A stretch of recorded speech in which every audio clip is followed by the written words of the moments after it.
शुक्लांबरधरं विष्णुं शशिवर्णं चतुर्भुजं प्रसन्नवदनं ध्यायेत् सर्वविघ्नोपशान्तये।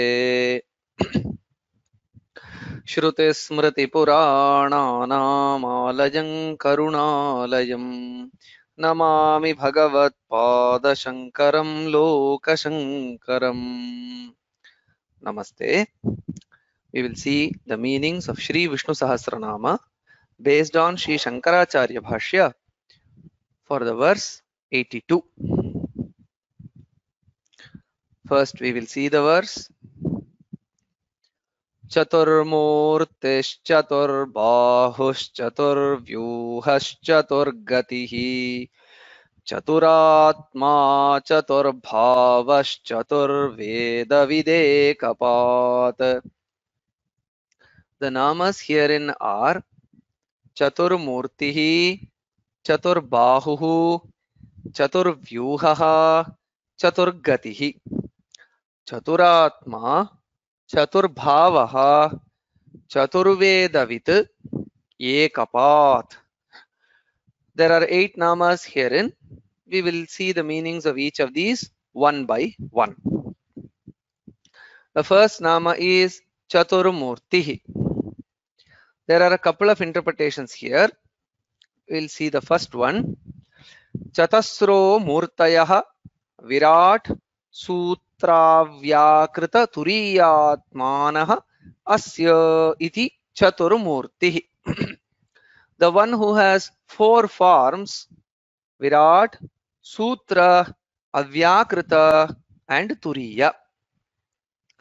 So in this nama we have 2 components, Chatur Murti. So the Chatush Shabda is there and then the Murti Shabda. Murti is form and then Chatuh refers to 4. So the one who has 4 forms. So what are the 4 forms? Acharya in the first interpretation clarifies Virat, Sutra, Avyakrita and Turiya are the 4 forms. In the previous namas also we have seen the meanings of these, but all these are put together under one nama. So Virat Samasta Srishti Abhimani. So the one who represents the entire manifest creation. If the entire manifest creation is taken as one entity, so the Abhimani of that entire manifest creation is Virat Purusha. So as we have seen also previously, so when the Lord is glorified as Sahasra Shirusha Purushaha, Sahasrakshaha, Sahasrapat, so in those contexts, in previously also we have seen, so all the heads of all the beings is the head of that Virat Purusha. All the feet of all the beings herein are the feet of the Virat Purusha. So the aggregate of the entire creation, if it is considered as one entity, so that is called as Virat. That is one form. Then Sutra, Sutratma. Sutratma refers to Hiranyagarbha. So the one who is the creator. So he is referred to as Sutratma. And Sutra also refers to Prana, means Sutra is the one that connects everything.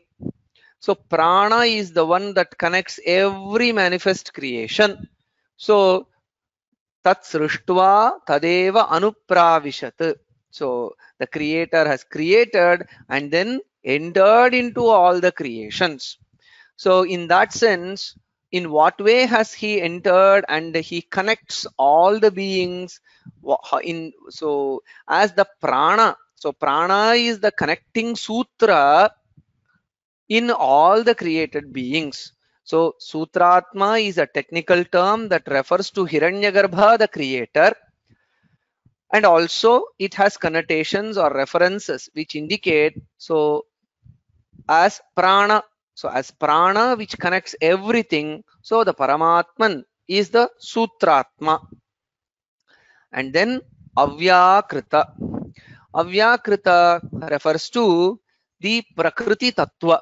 So this is a terminology from Sankhya Shastra, which means the matter.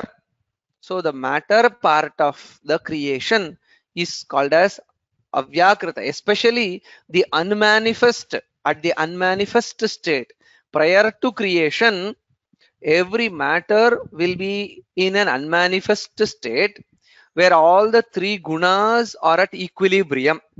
So that state of matter where all the three gunas are at equilibrium, that state is called as Avyakrita. When the equilibrium of that Avyakrita is disturbed, then slowly the creation emerges. So the matter then mutates and then slowly it enters into the realm of manifestation. So the unmanifest primordial matter is Avyakrita. Even that matter is also Paramatman. So the same Avyakrita is termed as Prakriti, Pradhana. So these are the terms. So that is also Paramatman. And then Turiya. Turiya refers to the pure consciousness. So Turiya means the fourth. So the fourth state. Three states of awareness is well known: Jagrat, Swapna, and Sushupti. So Jagrat is waking state, Swapna is a dream state, and Sushupti is a deep sleep state. In all these states, awareness is there, consciousness is there, but Turiya is the fourth state where which is not associated to any of these three states, where the pure consciousness shines forth in its pure true glory. So that is the fourth and pure state of consciousness. So previously Paramatman was stated as Avyakrita. Even the primordial unmanifest matter is Paramatman.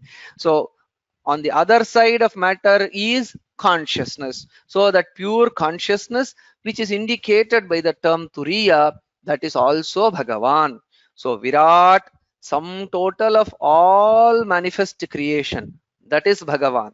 Sutra, that which connects each and every created entity in the form of prana, or the one who creates the entire manifest world, that is Paramatman in the form of Sutra.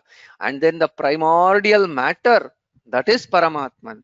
And Turiya is the pure consciousness. So these are the four murtis, or the four dimensions of the existence, of the glorious existence of Paramatman, that is captured, or that is presented through the first interpretation to the term Chaturmurti. There is a second interpretation: Sita, Rakta, Pita, Krishna, Cheti, Chatasro Murtayaha Asyetiva. The one who has four forms: the white, red, yellow, and black. So this is again an interesting interpretation, where again the four forms, Chaturmurti, the four forms, or rather the four colors of the Murti of Bhagavan Narayana is mentioned. So this may indicate the four colors of the Vigraha statue of Bhagavan, so which is worshipped in various temples across the length and breadth of Bharata Bhumi. So white color statue, the red one, the yellow, and also the black Murti.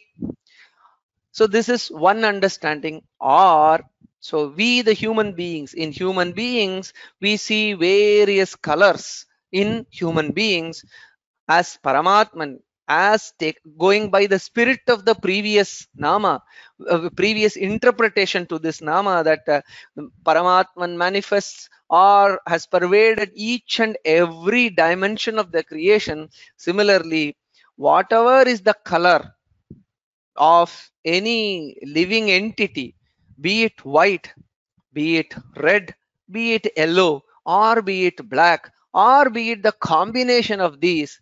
So that is the color of the Paramatma. So Paramatman pervades that also. So it can be taken in that sense. So the color of the skin doesn't matter. Every color is the color of Paramatman, or the Vigraha, the color of the Vigraha or the statue or the Murti which is worshipped in the temple. So that can be seen for Narayana, Bhagavan Narayana, in these four colors. So this is the second interesting interpretation that we see to this Nama Chaturmurti. The next Nama is Chaturbahuhu. Chatvaro Bahavaha Asyeti. Chaturbahuhu iti Nama Vasudeve Rudham. The one who has four arms. This name is conventionally used to point to Vasudeva. So here also we see two components, Chatur and Bahu. So Bahu is arms. Chatushabda is again pointing to the number 4. So the one who is endowed with 4 arms, Chaturbahu. So Shuklam Bharadaram Vishnum Shashivarnam Chaturbhujam. So we see Bhagavan Narayana as being glorified with the divinity that has 4 arms.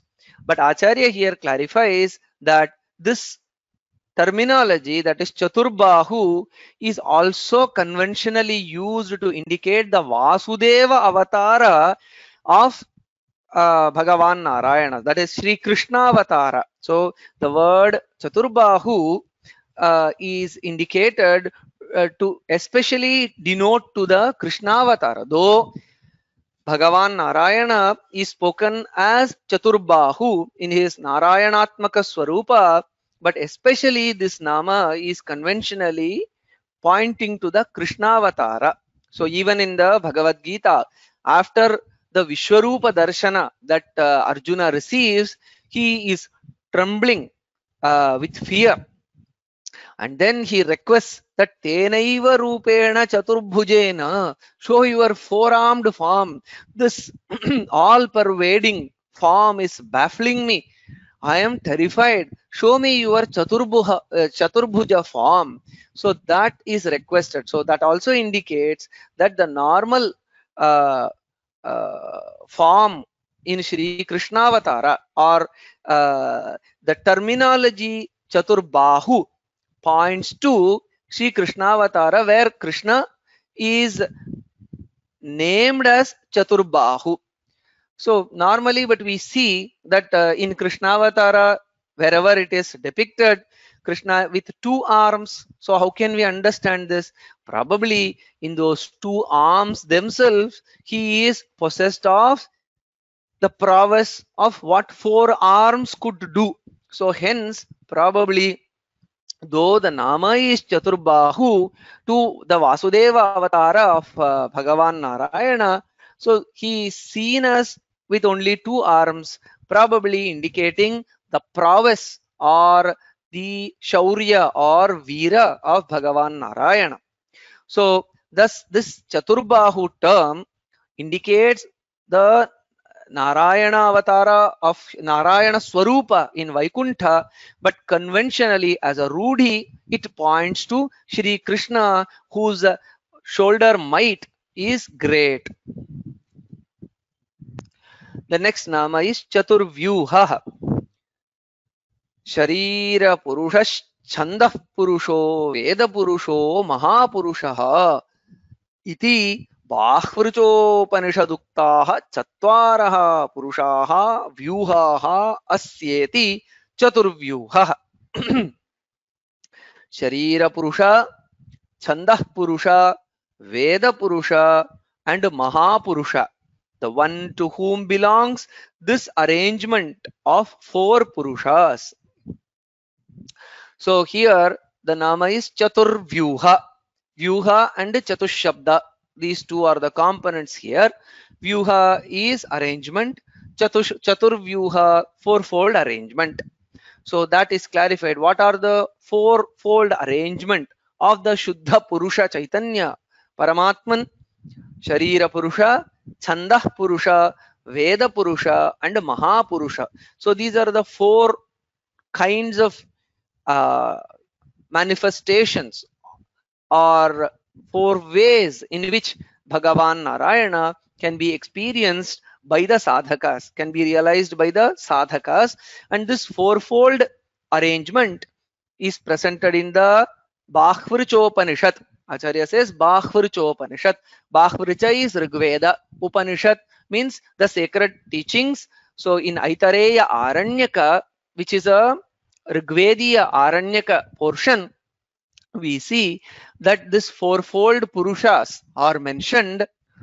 So what do these four Purushas point to? Sharira Purusha. Sharira Purusha, the text itself clarifies. Sharira Purusha, the Aitareya Aranyaka itself clarifies that Sharira Purusha is Daihika Atma. So the Atman that resides or that is perceived to reside in this Deha, this body, Shariri, the Dehi. So he is Sharira Purusha. Bhagavan Narayana, he can be perceived as one's own Jivatma. And then Akshara Samamnaya eva Chandah Purushaha. So Chandah Purusha is the manifestation of Bhagavan in the Aksharas. So the Akaradi Kshakaranta Aksharas themselves, so they are Bhagavan Narayana himself. So all the letters or all the syllables that are used, that is also the place where Bhagavan Narayana manifests. So the Vidya Swarupa, so that is Bhagavan Narayana. So normally the word Akshara Samamnaya denotes to the Maheshwara Sutras. Aivun, Ruluk, Evong, I ouch. So that is Akshara Samamnaya. So here also in the Aitareya Upanishad, Aitareya Aranyaka itself, we see the usage Akshara Samamnaya, which points to all the Aksharas or the syllables in the Samskrita Bhasha. So the one who manifests as the Akshara Samamnaya, the very letters which are core for the manifestation of knowledge, for the expression of knowledge. So that also is Bhagavan Narayana, Chandah Purushaha. And then Veda Purushaha. So what does it refer to? Veda Purushaha. Yena Vedan Veda. That by which the Vedas are learnt and mastered. So the mind, the Buddhi. So the Buddhi again is the place where the Paramatman manifests and through which we grasp the Vedas. So the Buddhi Tattva, Paramatman manifests as the Buddhi Tattva also. So that is Veda Purusha, especially in the context. So those buddhis or those intellects and minds which are involved in mastering the Vedic lore. So there the Paramatman manifests as Veda Purusha. And then Mahapurusha, Samvatsara eva Pradhamsan Nanyani. So in this way the Aitareya Aranyaka states, so Mahapurusha refers to the Samvatsara, the year. So that which consists of the 12 months. So that Samvatsara Swarupa that we experience, the Kala Swarupa. So that is Kala itself is Bhagavan Narayana in the form of the Samvatsara, the year. So that is the all-powerful Pradhamsayan Nayati, which reduces everything to naught, and it also creates. So when the Samvatsara ends, all that happened in the previous year ends, and then with the next Samvatsara begins new achievements or new life or new way of looking at life, so or experiencing life. So as Kalatma, he is Mahapurusha. As those buddhis or those intellects and minds which are involved in mastering the Vedas, he is Veda Purusha.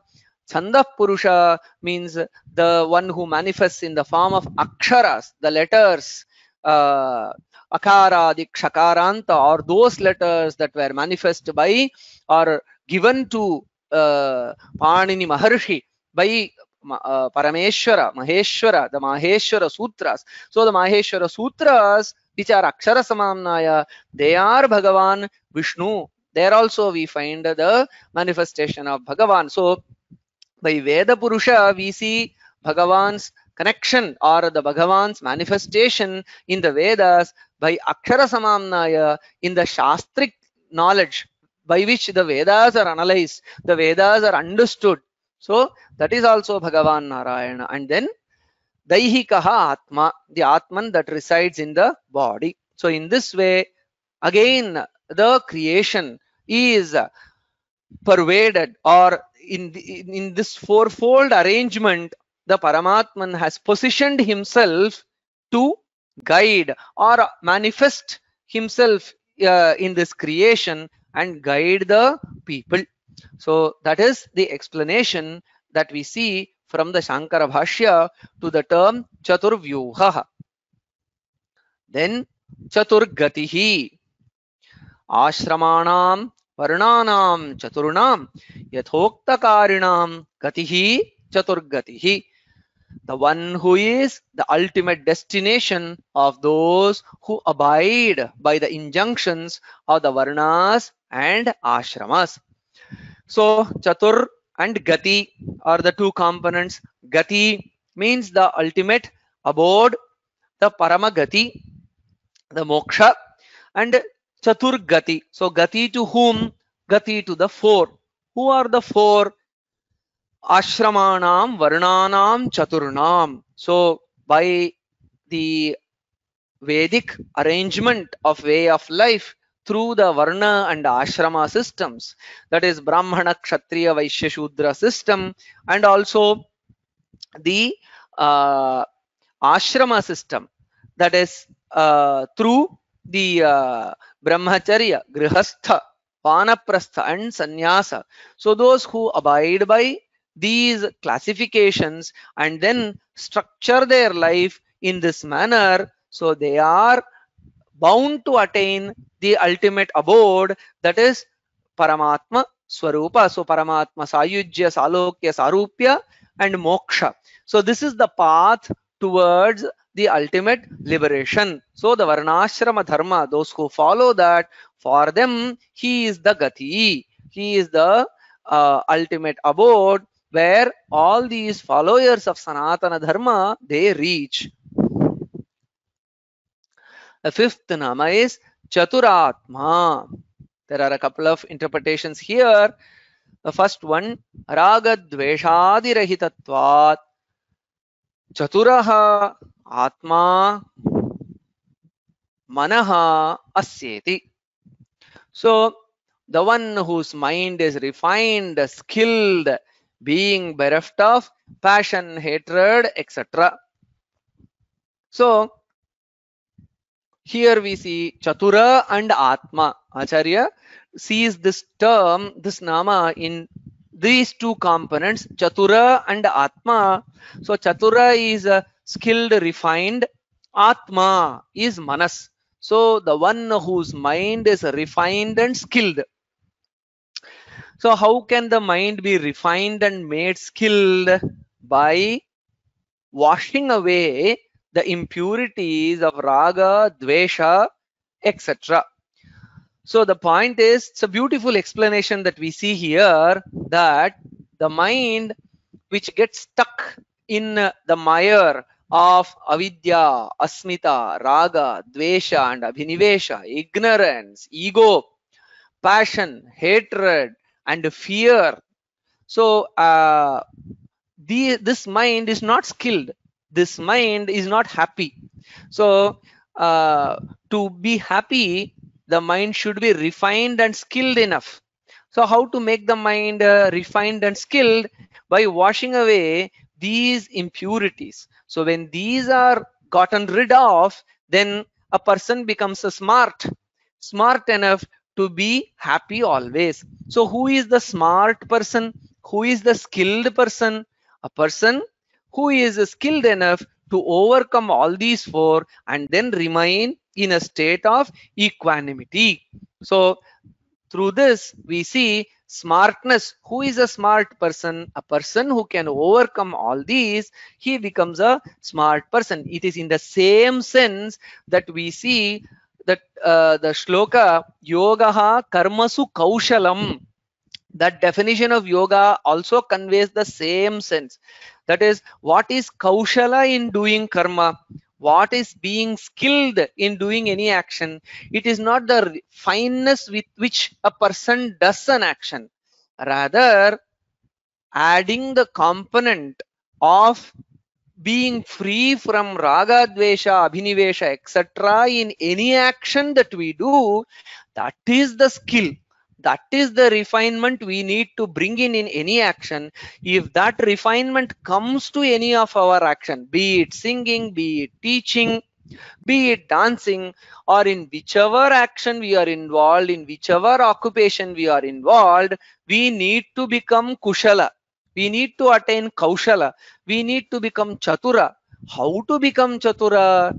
To overcome raga, dvesha, abhinivesha, passion, hatred, etc. So if we overcome those, or if we do not allow those to affect our actions, then naturally our actions will be excellent. We can become eminent in whichever action we do if we do those actions without being influenced by raga, dvesha, etc. So that Bhagavad Gita definition of yoga is presented by the meaning to this term Chaturatma. So the Bhagavan, he himself was such a Chaturatma, means he was never affected by Raga, Dvesha, Abhinivesha. Those beautiful dialogues in Bhagavata Purana, we see that Krishna himself says to Rukmini that you see me in this great palace, but I have nothing. I am attached to nothing.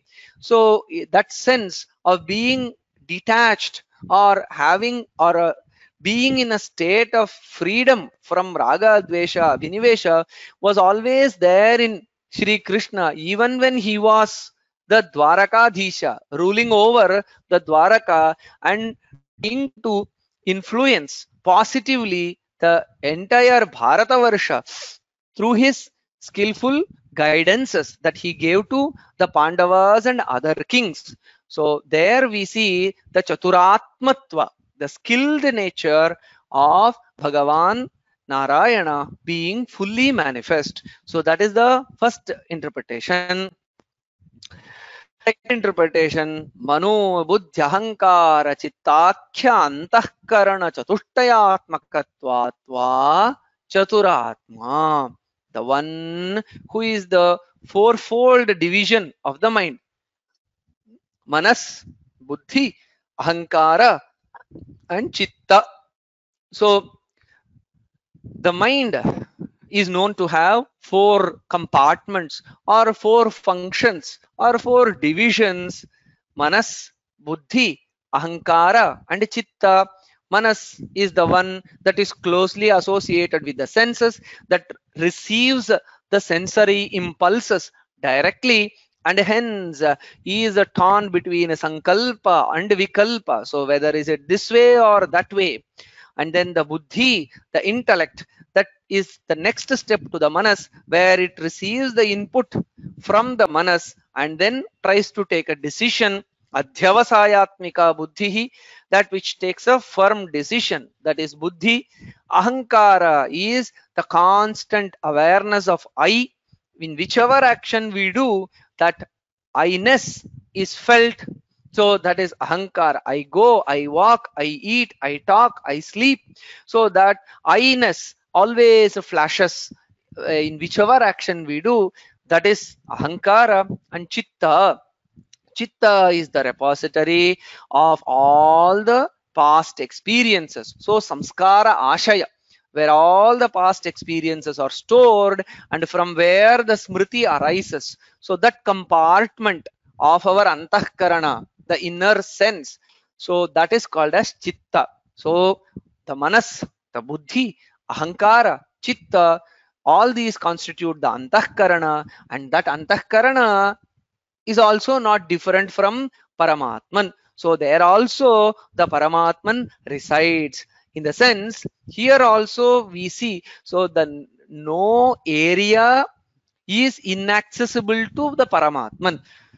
So that is the sense which is to be taken from this interpretation. The idea is, externally people may look in whatever way they want to show themselves or present themselves to the world, but internally we do not know how a person is, what are his thought processes.